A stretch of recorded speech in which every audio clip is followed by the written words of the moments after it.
Olá a todos, bem-vindos ao canal Comentando o Apocalipse e bem-vindos a mais um quadro aqui no Além do Fim Podcast.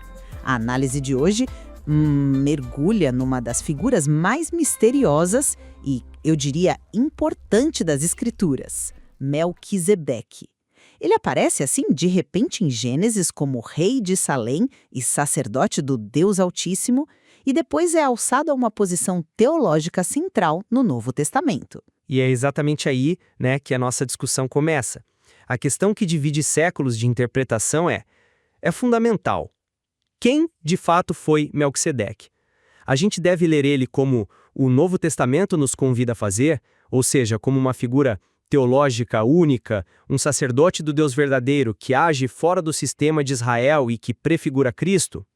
Ou será que, se a gente olhar com os olhos de um historiador, ele era, na verdade, um rei sacerdote pagão, cananeu, cuja história foi reaproveitada e reinterpretada? Exato. Para mim, a chave para entender Melquisedeque está na forma como o Novo Testamento interpreta. Ele é apresentado como um tipo, sabe? Um prenúncio divinamente orquestrado de Cristo, com um sacerdócio que transcende a linhagem de Abraão e aponta para um plano divino muito, muito maior. Já a minha abordagem é outra. Eu defendo que, antes de pular para a teologia, a gente precisa botar os pés no chão da história. E uma análise histórica e linguística, na minha visão, revela Melquisedeque como uma figura politeísta, típica do seu tempo, e a sua imagem posterior é uma brilhante, sem dúvida, mas tardia adaptação teológica. Minha perspectiva se baseia fundamentalmente na carta aos Hebreus, que faz uma exegese muito profunda de Melquisedeque. O autor estabelece a superioridade dele sobre Abraão com um princípio quase autoevidente. O inferior é abençoado pelo superior. Melquisedeque abençoa Abraão, o patriarca, e Abraão lhe paga dízimos, um ato claro de reconhecimento da sua autoridade sacerdotal. Mas o ponto central mesmo é a descrição enigmática de Melquisedeque, como sem pai, sem mãe, sem genealogia, não tendo princípio de dias nem fim de vida. Isso não é uma biografia, óbvio, mas uma declaração teológica muito poderosa. O sacerdócio levítico que viria depois era todo definido pela genealogia, pelo tempo, pela morte. O sacerdócio de Melquisedeque, ao contrário, é apresentado como eterno. E é justamente esse sacerdócio único que prefigura o de Cristo, que é segundo a ordem de Melquisedeque. Ele é a prova de que Deus tinha em mente um sacerdócio superior, não baseado em linhagem, mas no poder de uma vida indestrutível. Sim, eu entendo a força desse argumento teológico, claro. Mas ele só funciona se a gente ignorar o contexto original da história lá em Gênesis. Para entender Melquisedeque, a gente precisa voltar para o mundo dos cananeus no segundo milênio antes de Cristo. E as maiores pistas estão nos próprios nomes. O nome Melquisedeque já nos diz muito. Meleque, em hebraico, significa rei. Zedek pode significar justiça, mas Zedek também era o nome de uma divindade cananeia. O mesmo vale para Salém, a cidade dele, que muito provavelmente vem de Shalem, o deus do crepúsculo.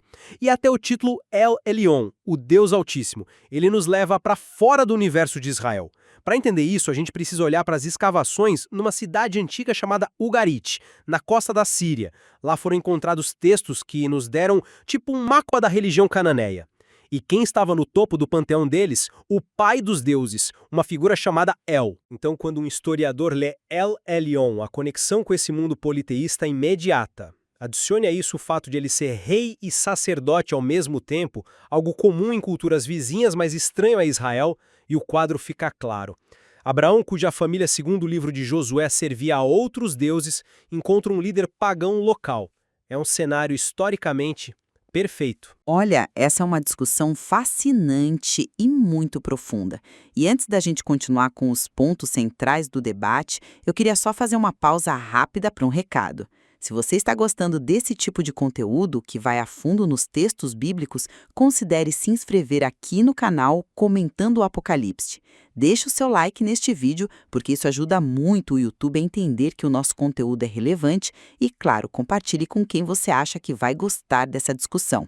A sua participação é o que nos move. Bom, então, voltando ao nosso ponto sobre o Deus Altíssimo. Exato. Eu entendo a leitura histórica.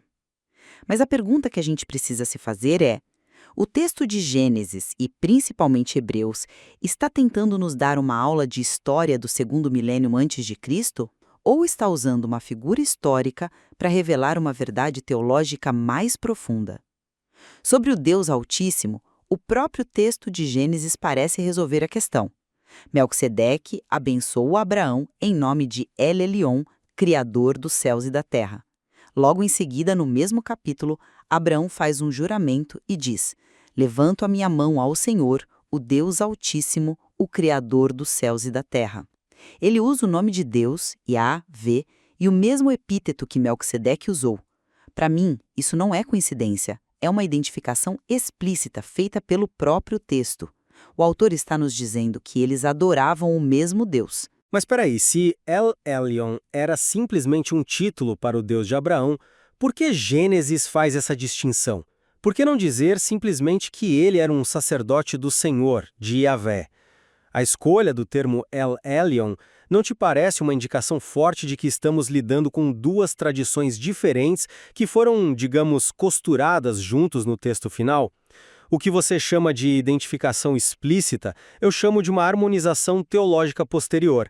É uma leitura que projeta a teologia monoteísta já consolidada de Israel sobre um texto muito mais antigo. As evidências arqueológicas de Ugarit são claras. El era o chefe de um panteão, ele tinha esposa, filhos, como o deus Baal. A tradição bíblica, com o tempo, assimilou essa divindade cananeia poderosa e seu título, Elion, ao seu próprio Deus, mas a origem é distinta. Certo, a identidade de El Elyon é um ponto-chave. Mas tem outro mistério, que é a descrição dele em Hebreus como sem pai, sem mãe. Da sua perspectiva, isso é puramente teológico, né?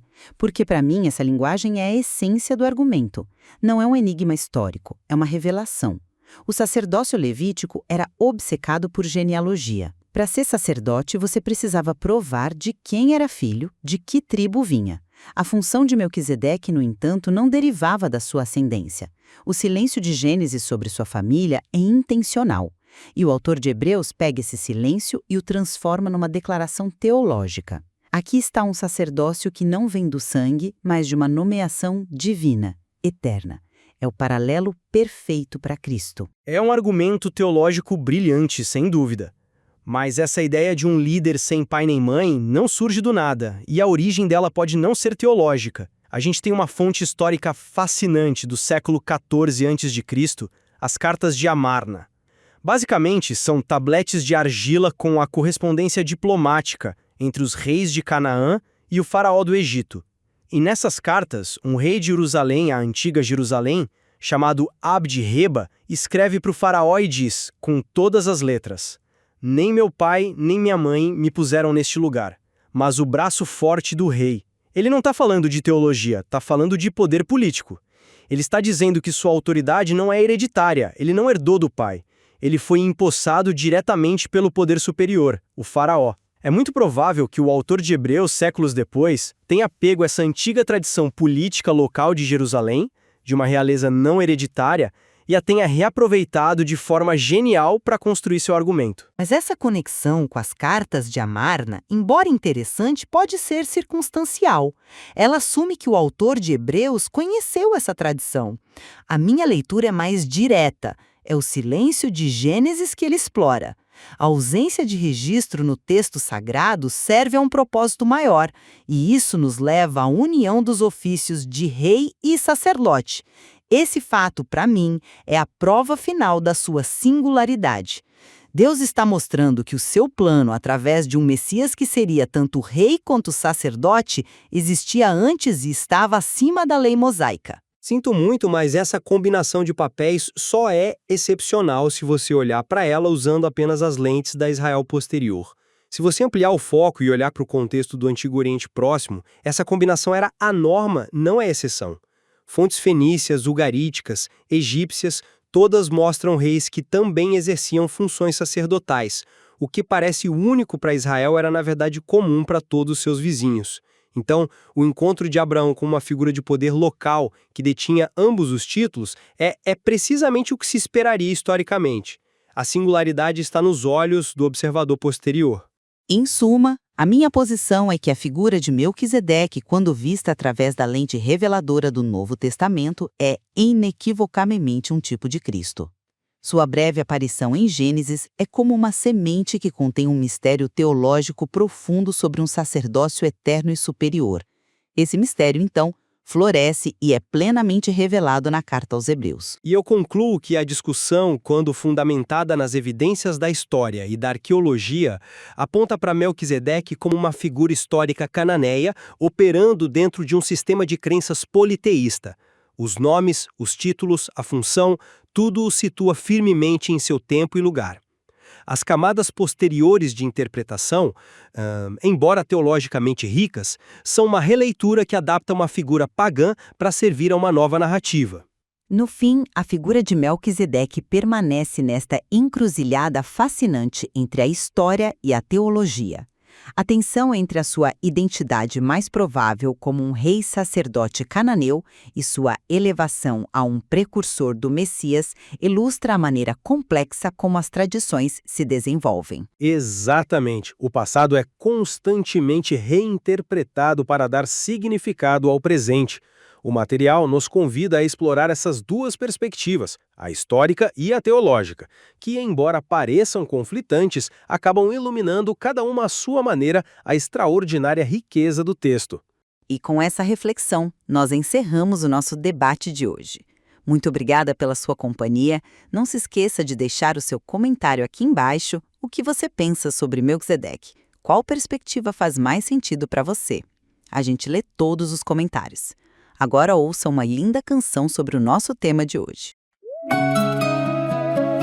Gênesis 14, o patriarca volta da guerra e de repente, do nada, surge ele sem pai, sem mãe, apenas o nome Melquisedeque. Abraão vinha vindo, vitória na batalha, mas a Bíblia tem segredo que nunca falha. Do nada aparece o homem, o rei sem aviso prévio. Fora da lei, o nome é Melquisedeque, rei de Salém. Ninguém sabe pra onde vai, nem de onde vem. Trouxe pão e vinho, sinal de respeito, uma oferta de paz. Tudo do jeito Abraão reconhece, abaixa a guarda, entrega o dízimo, oferta sagrada. Um momento curto, mas que muda a história, deixou uma pulga atrás da memória. Quem é Melquisedeque? O mistério antigo, Volta o rei aqui, rei de Salém, pão e vinho na mão, sacerdote de Deus, ou o rei pagão. Quem é Melquisedeque? O mistério antigo, Volta o rei aqui, rei de Salém, pão e vinho na mão, sacerdote de Deus, ou o rei pagão. Primeira visão, vamos olhar com fé. A Bíblia explica quem esse homem é, sacerdote do Deus Altíssimo, o El Elyon, o mesmo de Israel. Na mesma visão, o maior abençoa o menor. Tá escrito, prefigura Jesus. O plano bonito, sem genealogia, eterno no papel. Não é levita, mas aponta pro céu. O autor de Hebreus pegou a visão. Ele é tipo Cristo na missão, sacerdócio perfeito que nunca tem fim. Na teologia a história é assim. Quem é Melquisedeque? o mistério antigo, Volta o rei aqui, rei de Salém, pão e vinho na mão, sacerdote de Deus, ou o rei pagão. Quem é Melquisedeque? o mistério antigo, Volta o rei aqui, rei de Salém, pão e vinho na mão, sacerdote de Deus,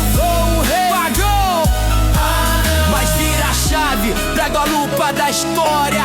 Arqueologia muda a trajetória. E se o nome dele for outra parada, meu rei é Sedec, divindade adorada. Salem não é só paz, é o Deus do entardecer. Contexto canadeu pra gente entender. Talvez não fosse Javé, mas a aliança política, tributo entre reis. Numa análise crente, tá? Josué falou: nosso pai serviu a outros deuses. A história tem camadas, tem os seus reveses. De fora pra dentro, era o chefe local. De dentro pra fora, um modelo celestial. Duas visões, um só personagem, o texto sagrado e a sua viagem. Spoiler ou fé, você decide a brilha. O enigma continua dentro da Bíblia. Quem é Melquisedeque? O mistério íntimo, volto rei de Salém, pão e vinho na mão, sacerdote de Deus, ou rei pagão. Quem é Melquisedeque? O mistério íntimo, volto rei de Salém, pão e vinho na mão, sacerdote de Deus, ou rei pagão. É isso, sombra de Cristo, ou rei de Canaã. O mistério vita no ar. Se curtiu, deixa o like. Foi.